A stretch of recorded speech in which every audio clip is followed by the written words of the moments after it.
El capitán de la selección de Marruecos en este torneo está jugando mientras se enfrenta a un caso penal abierto por violación. Al equipo de Irán solo se le permitió quedarse en Estados Unidos durante los días de partido y entre los juegos están obligados a irse y quedarse en México. Y un grupo de aficionados de Moscú consiguió el autógrafo del presidente de la FIFA directamente en la bandera rusa. Todo esto es sobre el mismo mundial, damas y caballeros, y hoy vamos a repasar los escándalos más sonados de la Copa del Mundo 2026. Y luego, si lo prometo, pasaremos a una historia de un ámbito completamente distinto. Pero es sorprendente, rima con lo que está pasando en este torneo. Entonces, la primera historia, Hakimi. Empecemos con una historia muy desagradable. El Tribunal de Apelaciones de Versalles lo confirmó. El capitán del equipo de Mecco, Marruecos, Achraf Hakimi, comparecerá ante el tribunal por un caso de violación.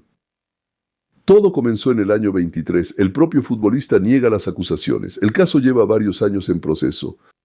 Y aquí hay un detalle curioso. Mientras el proceso legal sigue su curso, Hakimi continúa jugando en la Copa del Mundo.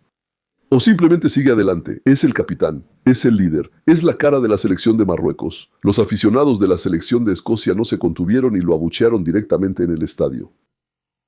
Y aquí está la directiva. La directiva del club y la asociación de fútbol mantienen deliberadamente su distancia del tema. Formalmente, el juicio no ha terminado. Una persona es inocente hasta que se demuestre lo contrario.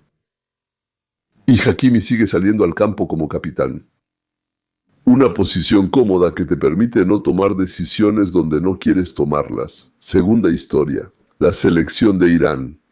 Parte del personal del equipo no puede obtener visas estadounidenses. La cuota de boletos para los aficionados iraníes. La cuota de boletos para los aficionados iraníes en este torneo fue reducida. Y al propio equipo lo acomodaron de una manera inusual. Solo se les permite vivir en Estados Unidos los días en que juegan. Y entre los partidos hagan el favor. Váyanse a México. Los organizadores explican estas consideraciones, es decir, consideraciones de seguridad. Formalmente, la política está relacionada con las restricciones vigentes de entrada para ciudadanos de 4 países, incluyendo Irán, y esta decisión se tomó mucho antes del torneo, a nivel de política migratoria. No es algo personal contra los futbolistas, pero admitámoslo para el equipo que vino pues solo a jugar fútbol. Esa logística parece, no sé, una cuarentena humillante. La tercera historia. A Rusia no la dejaron participar en este mundial, pero eso no impidió que los aficionados vinieran. Un pequeño club de fans de Moscú se llama Nulevka. Un grupo de amigos que desde 2014 viajan a todos los partidos de la selección de Rusia, no importa a dónde vayas a jugar. Llevaron la bandera rusa al estadio en Canadá, tricolor. Y entonces sucedió algo inesperado. El presidente de la FIFA, Gianni Infantino, estaba junto a ellos en las gradas. Se acercaron para tomarse una foto. No solo aceptó, sino que también firmó directamente en la bandera. E incluso dijo en ruso: «Bien, gracias». Bien hecho, Infantino. La seguridad estaba cerca, pero se comportó de manera totalmente permisiva. Un pequeño episodio que para miles de aficionados de habla rusa que quedaron fuera del torneo, se convirtió en un pequeño premio de consolación. Y ahora, atención, la transición prometida. Un poco más adelante en este video contaremos una historia completamente diferente. No es sobre fútbol, sino sobre una condecoración. También es redonda. Pero en cuanto lleguemos a ella, entenderán que, en ambos casos, aquí es la misma historia. Sobre cómo se comportan quienes recibieron ayuda hacia quienes les ayudaron. Sigamos adelante. Entonces, Mohebi, un gol que alegró a 2 países al mismo tiempo. Aquí está probablemente la historia más conmovedora de este partido. En el partido Irán contra Nueva Zelanda, el gol lo anotó Mohamed Mohebi. Jugador, por supuesto, de la selección iraní, porque en Nueva Zelanda hay pocos Mohamed. Aunque tal vez también haya algunos, ¿no? Entonces, en el fútbol de clubes, él jugó y juega para el Rostov ruso. Este es el primer gol de un jugador de la Liga Premier de Rusia, creo que así se llama, ¿no? En este torneo. Y lo que es especialmente interesante, este gol provocó entusiasmo en 2 bandos al mismo tiempo. Entre los aficionados iraníes, para quienes Mohebi es como un héroe nacional, y entre los rusos, para quienes es un jugador de su propia liga. Sea coincidencia o no, pero en el actual panorama geopolítico, donde Moscú llama abiertamente a Teherán un país amigo, el gol de Mohebi, en el que, según yo, jugaba con el camiseta del Rostov, parece casi un símbolo. Un símbolo de que el deporte a veces arma el rompecabezas mejor que cualquier declaración oficial de amistad. Si les interesa, denle like. Suscríbanse y activen la campanita para no perderse nada. Y si quieren un análisis más profundo, únanse a la suscripción de pago por $4 al mes. El enlace está en la descripción. Y ahora, como lo prometí, pasamos del fútbol a la orden. Porque la historia que voy a contarles a continuación es sorprendentemente parecida a lo que acabamos de discutir. Y antes de que continuemos, les prometo que más adelante en este video analizaremos una cuestión mucho más profunda que el protocolo diplomático. ¿Está relacionada esta misma costumbre de morder la mano que te ayuda con el estado del sistema de toma de decisiones en Kiev en general? Definitivamente volveré a eso. La Orden del Águila Blanca. Estoy seguro de que sabían que iba a hablar de esto. Sobrevivió a las particiones de Ucrania. Polonia sobrevivió a la ocupación nazi con esta orden. No lo van a creer, pero tanto la emperatriz rusa Catalina II como Benito Mussolini recibieron esta distinción. Buena compañía. Ambos todavía están oficialmente en la lista de caballeros. Esta orden existe desde hace más de 300 años, y en todos estos 300 años la primera persona a la que oficialmente le retiraron este premio fue Volodymyr Zelensky. El 19 de junio, el presidente de Polonia, Karl Dębowski, anunció que le retira a Zelensky la Orden del Águila Blanca. Es el máximo galardón estatal de Polonia. Zelensky fue condecorado en el año 2023 por el entonces presidente Andrzej Duda, por servicios destacados como el fortalecimiento de la amistad polaco-ucraniana. Vaya que ha fortalecido esa amistad desde entonces. El motivo fue el decreto de Zelensky del 26 de mayo. Ese fue el motivo por el que se lo pidieron. ¿A cuál? Al Centro Independiente, al Centro de Operaciones Especiales Norte, le otorgaron el título honorífico de Héroes de la UPA. ¿Por qué esto molestó tanto a los polacos? Porque para Polonia, la UPA no son partisanos ni héroes, sino una organización responsable de asesinatos masivos de la población civil polaca. Y de manera muy concreta, en primer lugar, la masacre de Volinia, cuando decenas de miles de polacos fueron asesinados, incluyendo mujeres y niños. Es una herida sangrante que todavía duele en la sociedad polaca, porque para muchísimos fue una tragedia personal y familiar. Estoy dispuesto a admitir, estoy casi seguro de que al firmar este decreto, Zelensky ni siquiera lo pensó por un segundo. Cientos de documentos al día, un procedimiento formal sin ninguna intención política. Pero después de que los vecinos y aliados pidieron corregir el error, no hacerlo ya no era simplemente un descuido. Se tomó una decisión. Y esta decisión, es simplemente otra tontería, en la larga lista de tonterías que el actual liderazgo ucraniano comete metódicamente, como si fuera parte de un plan. Tomemos las relaciones de Kiev con Israel. Sí, ya hemos hablado de esto. Israel no ha brindado ayuda militar a Ucrania. Es cierto, sí. Pero al mismo tiempo, instalaron un hospital cerca de Leópolis. Enviaron médicos, medicamentos, todo lo necesario. Literalmente durante las primeras 2 semanas los médicos y enfermeras israelíes atendieron y brindaron ayuda a más de 1000 ucranianos heridos. No lo enviaron a Rusia, el hospital lo mandaron. No a Rusia, sino a Ucrania.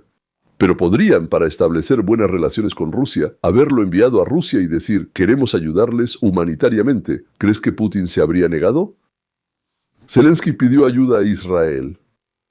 Israel brindó la ayuda que pudo. Pelearse con la enorme Rusia como lo hizo Ucrania, Israel definitivamente no tenía intención de hacerlo. Pero aún así Israel hizo lo que pudo.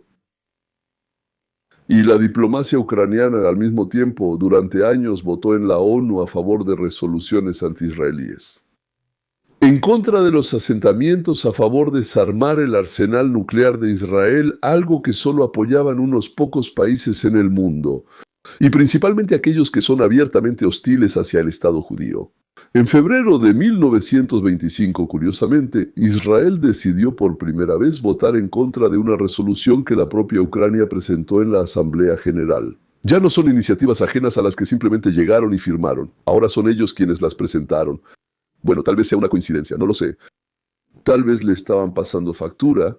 Y ahora la relación con Estados Unidos, el país que ha invertido más dinero, armas y capital político en la defensa de Ucrania que cualquier otro en el mundo. ¿Y qué vemos? que hay ataques regulares y públicos precisamente hacia la persona que hoy decide de hecho el futuro de la ayuda. Morder la mano que te da de comer no es la estrategia más inteligente. Morder la mano de la persona de la que depende tu futuro ya es una estrategia claramente poco inteligente. En el año 2023, Kiev ya tuvo un conflicto similar con Polonia. Por el grano, después del bloqueo de las exportaciones del Mar Negro, el grano ucraniano entró por vía terrestre en los países vecinos y desplomó los precios para los agricultores locales. Polonia impuso un embargo. Ucrania se quejó ante la OMC y amenazó con un embargo de respuesta sobre las manzanas, tomates, cebollas y coles polacas. La culminación fue el discurso de Zelensky en la Asamblea General de la ONU en septiembre de 2023, después del cual el Ministerio de Asuntos Exteriores de Polonia convocó de urgencia al embajador ucraniano y presentó una protesta enérgica. El presidente Duda entonces soltó una frase que se difundió por los medios. En cierto modo, estamos tratando con una persona que se está ahogando. Insinuando que una persona que se está ahogando puede arrastrar al fondo incluso a quien intenta salvarla. Estamos hablando nada menos que de Polonia, que ha recibido a más refugiados ucranianos que, creo, cualquier otro país en Europa y que sirve como centro logístico para las armas occidentales. Y fue precisamente con ella que Kiev decidió tener un conflicto público, ¿verdad? Por el tema del grano. La historia con la orden, 3 años después, es casi una copia exacta del mismo escenario. Cambian los temas, pero el estilo es el mismo. No voy a fingir que aquí hay dos posiciones iguales. Polonia es uno de los mayores donantes de ayuda a Ucrania, un país que abrió sus fronteras a millones de refugiados, sirviendo como corredor logístico para casi todas las armas occidentales. Y es precisamente este país que pidió una sola cosa simbólica: no nombrar un batallón en honor a una organización implicada en el asesinato de civiles polacos, el que recibe esto a cambio. Bueno, llamémoslo en silencio. Cuando aquel a quien más ayudas ignora de manera demostrativa una simple petición, surge la pregunta: ¿quién tiene la razón aquí? No requiere realmente de una discusión especial. Cuando la noticia se difundió por el mundo, el exministro de Relaciones Exteriores de Ucrania, Dmitry Kuleba, y el ministro de Relaciones Exteriores de Polonia, Radoslav Sikorski, recordaron de manera independiente un detalle curioso. En la lista de caballeros de la Orden del Águila Blanca todavía figura oficialmente Catalina la Grande, bajo cuyo mandato Polonia fue borrada del mapa como resultado de las particiones. Y Benito Mussolini, cuyo régimen en 1939 ayudó a Hitler a destruir esa misma Polonia. Sikorski incluso comentó irónicamente: si van a empezar a limpiar la lista, entonces no deberían comenzar con Zelensky. Es curioso, pero esa es una historia muy lejana de regímenes que ya no existen, mientras que la reacción actual de Polonia trata sobre el presente, sobre personas concretas que aquí y ahora ayudan más que nadie. Y en respuesta a su única petición reciben al menos indiferencia, por no decir mucho más. Y aquí está la pregunta por la que hice todo esto. ¿Podría ser que en Ucrania exista una fuerte tendencia, casi subconsciente, hacia la autolesión nacional? Bueno, algunos dicen que hay tendencias nacionales suicidas deliberadas. Un país que durante muchos años no construyó una defensa realmente seria y al mismo tiempo no dudó en irritar a un vecino enorme y mucho más fuerte. Un país que, según la opinión generalizada, utilizó los formatos de negociación, los acuerdos de Minsk, no para resolver el conflicto, sino como una pausa para rearmarse. Entiendo perfectamente que el vecino ve esto y hierve de furia. Un país que declaró abiertamente su intención de hacer precisamente lo que ese vecino, conocido por su disposición a tomar medidas extremas, calificaba de inaceptable. Y ese colega con la orden es solo el último y quizás el ejemplo más absurdo por su escala de este hábito. Un pequeño decreto que simplemente se podría haber anulado, y no lo anularon. No lo anularon, tenemos nuestro propio orgullo, ¿entiendes? Los polacos son unos mugrosos. Pero no quiero terminar con una nota amarga. En las gradas se sentía una calidez genuina. La bandera, la firma de Infantino. Gol. Maccabi alegrando a dos pueblos al mismo tiempo. Una pequeña prueba de que los lazos humanos simples a veces son más fuertes que cualquier barrera política. Y la historia con la orden también tiene un lado positivo: el simple hecho de que Polonia encontró la fuerza para decir honestamente que hay límites que no se pueden cruzar, incluso para el aliado más cercano. Una señal de una cultura política sana, no cegada por la propaganda. Esa misma madurez que todavía falta del otro lado de la frontera.